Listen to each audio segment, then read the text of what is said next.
Good morning to all of you once again. लगातार हम लोग क्रिट इलाहाबाद यूनिवर्सिटी के क्रिट या पीएचडी को लेकर लगातार अपडेट होते रहे हैं, आपको भी अपडेट करते रहे हैं। इस सीरीज में अब आगे हम आज चर्चा करेंगे कि प्रीवियस ईयर्स के क्वेश्चन पेपर की चर्चा करेंगे। अभी तक बहुत सारे मैसेजेस आए कि प्रीवियस ईयर के जो पेपर हैं उन पे चर्चा किया जाए, जो क्वेश्चंस आ सकते हैं जो प्रोबेबल हैं उन पे चर्चा किया जाए। तो अभी हमारे पास चूँकि अब इलाहाबाद यूनिवर्सिटी जो है वह आपको पेपर अवेलेबल नहीं कराती है, तो ऐसे कंडीशन में जो बच्चे जो स्टूडेंट्स एग्ज़ाम देकर निकलते हैं, अगर वही कुछ बताते हैं या वो जो परिचित हैं वो लोग ला के इन्फॉर्मेशन देते हैं, तो उन्हीं को अपडेट करके उन्हीं को कलेक्ट करके हम लोग आपके सामने प्रस्तुत करते हैं। ओके, तो इस सीरीज में सबसे पहले हम लोग चर्चा करेंगे मेडुल और मॉडर्न हिस्ट्री के प्रीवियस ईयर क्वेश्चन की चर्चा करेंगे जो 2020 में आया था और 2021, क्योंकि अगला जो नेक्स्ट एग्जाम होने वाला है 23 अप्रैल को वे 2023 में होगा, बट वो 2022 का सेशन है। ओके, तो चलिए चर्चा करते हैं। इसमें हम पहले आपको फिर समझ लीजिएगा कि इसमें टोटल आपके 2 पेपर होंगे, paper 1 first paper and second paper. First paper में आपके 50 क्वेश्चन होंगे जो ऑब्जेक्टिव टाइप के क्वेश्चन होंगे, जिसमें से 25 आपके रिसर्च मैथोडोलॉजी से आएगा और 25 आपके सब्जेक्ट से आएगा। ये तो आपका ऑब्जेक्टिव हो गया, ऑब्जेक्टिव सब्जेक्ट क्वेश्चन हो गया। पेपर 2 की चर्चा करेंगे जिसमें आपको टोटल 13 क्वेश्चन करने हैं। टोटल 13 क्वेश्चन आपको यहाँ से करने हैं, इसी पे हम लोग मुख्यतः अब आज चर्चा करेंगे। ठीक है, आइए चलते हैं। 2020 के पेपर की चर्चा करेंगे, मिडिल मॉडर्न हिस्ट्री में जो क्वेश्चन आपका आया हुआ है, और इसके बाद हम लोग अभी 2021 की चर्चा करेंगे, फिर एंशिएंट हिस्ट्री की कुछ अन्य विषयों की भी चर्चा करेंगे, और साथ ही साथ हम लोग ये भी देखेंगे कि आगे मॉडल पेपर की भी चर्चा करेंगे कि कौन से क्वेश्चन आगे भी आ सकते हैं। लेकिन ये जो है वो तो ऑथेंटिक पेपर है जो आ चुका है। ठीक है, तो यह आपका यह आपके एक एंटिसिपेशन के लिए महत्वपूर्ण हो सकता है। ये एक आप सिनेरियो दिखा देगा कि पेपर का लेवल क्या होता है, कैसे पेपर आता है। चलिए, तो हम लोग देखिए पेपर 2 जो है, पेपर 2 की चर्चा करेंगे। पेपर 2 में आपके 13 क्वेश्चंस करने हैं, 13 क्वेश्चन कुल करने हैं, जो 3 भागों में बटा होगा, section A, section B and section C. Section A में आपके 10 क्वेश्चन होंगे, 10 क्वेश्चन होंगे जिसका वर्ड लिमिटेशन होगा आपका 75 वर्ड्स हर इस क्वेश्चन, तो 75 वर्ड्स के क्वेश्चन होंगे 10, और 12 नंबर का क्वेश्चन होगा, 12 मार्क्स का टोटल हो जाएगा 120 मार्क्स। ठीक, ये आपका पहला हो गया। सेकंड में चर्चा करेंगे। सेकंड में जो आपका है उसमें आपको 2 क्वेश्चन करना है, 150 वर्ड का होगा एक क्वेश्चन, इसमें 20 मार्क्स का होगा, टोटल हो जाएगा 40 मार्क्स। ठीक, ये आपका हो जाएगा। और थर्ड में आपको 1 क्वेश्चन करना है, 400 वर्ड्स का होगा, 400 वर्ड का, एक मात्र यही लॉन्ग क्वेश्चन होगा 400 वर्ड का, और यह क्वेश्चन जो है आपका 40 नंबर का होगा, बराबर 40 मार्क्स। यही आपका टोटल हो जाएगा 200 मार्क्स। ठीक, ये आपका है। चलिए आगे चर्चा करेंगे। अब ऐसे हर सब्जेक्ट का होगा। अब आते हैं, एक अच्छी देख लीजिएगा, इसमें टाइम कितना मिलेगा, टाइम मिलेगा 120 मिनट्स इसके लिए टाइम मिलेगा, और फर्स्ट पेपर के लिए मिलेगा आपको 30 मिनट्स। ठीक, तो टोटल आपका हो जाएगा 150 मिनट, मतलब 2.5 घंटे। ओके, चलिए अब चर्चा करते हैं। पहला देखिए, पहले है 10 क्वेश्चन आया था 2020 के जो मिडिल मॉडर्न हिस्ट्री के लिए पेपर आया था, उसमें से आपके फर्स्ट सेगमेंट में से ए में से 10 क्वेश्चन आए थे। वही 10 क्वेश्चन कौन हैं उनकी चर्चा, उनको देख लेते हैं, आपको अंदाज हो जाएगा। पहला था कि निम्नलिखित समझिएगा, सिंपल सा क्वेश्चन है, 10 क्वेश्चन 75 वर्ड का लिखना है। पहला क्वेश्चन आया था, तुर्काने चिहलगानी, तुर्काने चिहलगानी से आप क्या समझते हैं? चिहलगानी क्या है? ठीक है, हाँ, से या से क्या तात्पर्य है? तो पहला क्वेश्चन आता है, तुर्काने चिहलगानी 40 अमीरों का दल जिसे इल्तुतमिश ने संगठित किया था। और तुर्काने चिहलगानी शब्द का पहली बार प्रयोग आपके इसामी के बुक है फुतूह सलातीन, उसमें हुआ है। ठीक है, तो पहला क्वेश्चन था। क्वेश्चन नंबर 2 क्या था? क्वेश्चन नंबर 2 यहाँ से आया था, वह है कि खिलजी क्रांति क्या है और इसे क्रांति क्यों कहा जाता है? तो दूसरा था खिलजी रिवोल्यूशन, खिलजी क्रांति क्या है? खिलजियों पे सबसे अच्छा शोध किया है केसला ने। खिलजी क्रांति क्या है और इसे क्रांति क्यों कहा गया है? खिलजी क्रांति क्या है? क्वेश्चन नंबर 3,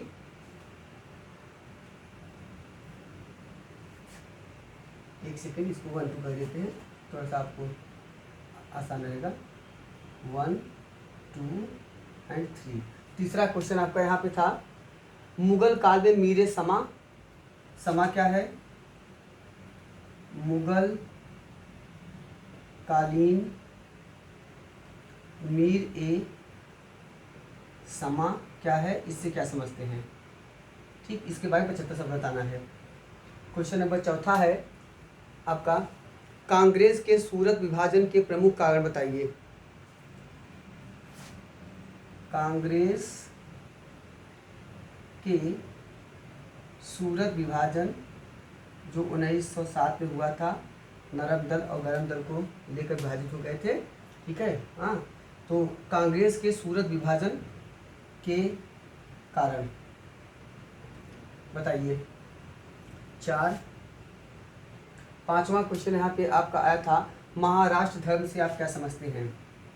महाराष्ट्र धर्म जिन्होंने पंढरपुर को केंद्र बना के शुरू किया, और महाराष्ट्र धर्म जिसमें 2 संप्रदाय प्रमुख आए, वारकरी संप्रदाय और धारकरी संप्रदाय। ठीक है, तो वहाँ पे तुकाराम हैं, रामदास हैं, बहिनाबाई हैं, बहुत सारे अन्य लोग थे, उनका क्या कंट्रीब्यूशन रहा है, गोधाली गायकों ने क्या योगदान दिया, आज इसके बारे में आप बताएंगे। ठीक है, आगे 5 क्वेश्चन इधर लिखेंगे ताकि नहीं तो ये जगह खत्म हो जाएगा, एक साथ रहेगा तो समझ में आएगा आपको। चलिए, तो 5 इधर हुआ। 6ठा क्वेश्चन चर्चा करेंगे।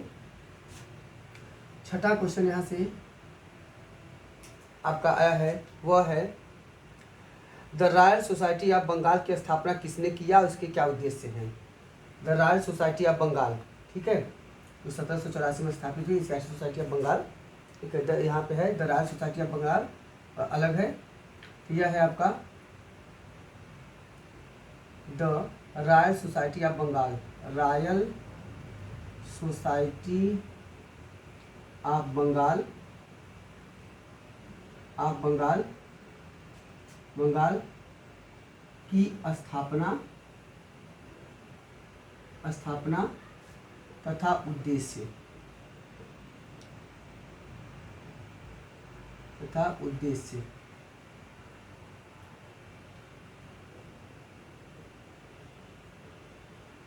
ठीक, तथा उद्देश्य। क्वेश्चन नंबर 7, 7वां यहाँ से आया था कि नेहरू रिपोर्ट से क्या है, इसके प्रमुख प्रावधान क्या थे?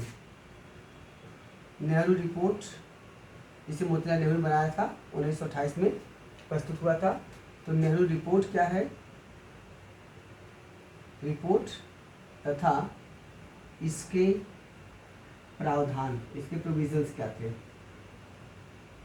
क्वेश्चन नंबर 8वां जो आया था वह है आपका, मंगल पांडे कौन थे, उनके बारे में 75 शब्द बताना है।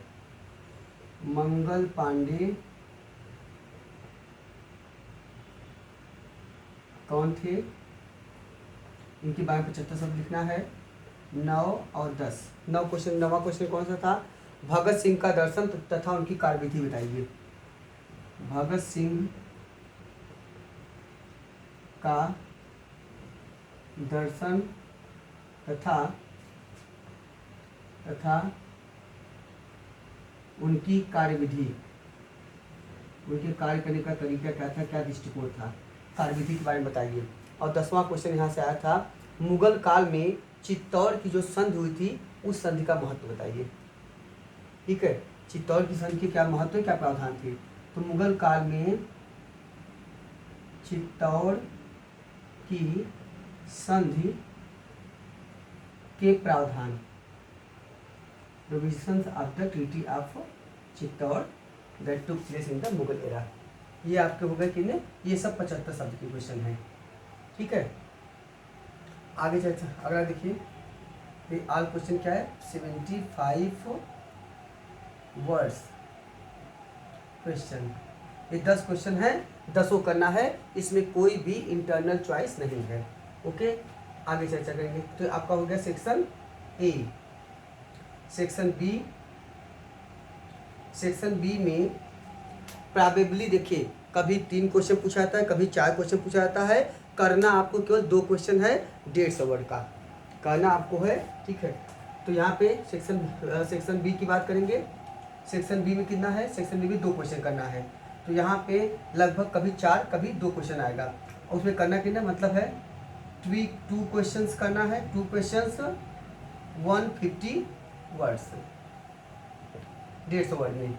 इसमें कौन से क्वेश्चन आए थे पिछले साल, उस समय आए थे 2 क्वेश्चन जो है, बलबन का राजत्व सिद्धांत क्या था। तो इसमें पहला क्वेश्चन आया था, बलबन का राजत्व सिद्धांत, किंगशिप थ्योरी ऑफ बलबन।